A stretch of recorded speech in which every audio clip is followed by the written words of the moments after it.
Oh, like on that wiring loom, which I'll probably never replace, I don't care. I have this piece. I actually got this, I don't know, maybe a couple months ago, but it's been so hot. And then, yeah, I wait until I take something apart, and I figure, you know, it's just going to be a nightmare job to do outside because there's always someone watching, so it this gets delayed here, and you get nothing done. So this is the whole piece I have. This is actually flame retardant. You see the stripe? You get it from a place in Florida. I think they sell it for boats. And there you go, Comment and Marine. And this is not. This is what I originally bought, and it's cheap, flimsy shit.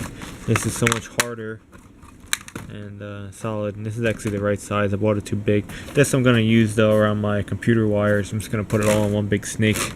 So that's gonna look cool one day. Maybe I won't even bother doing it here. I don't know, but one day. That's the deal. Flame retardant, stripe. Either can be a white stripe, blue stripe, green stripe, red stripe, pink stripe, purple stripe. I don't know.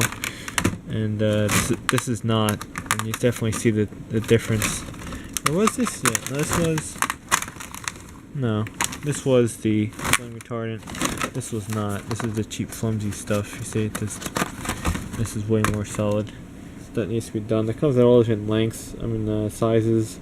I should buy like the biggest piece they have in like quarter, 3/8, ½ inch. I think that's don't need any more than that. Let's redo the whole thing. But that's the deal. Look for the stripe.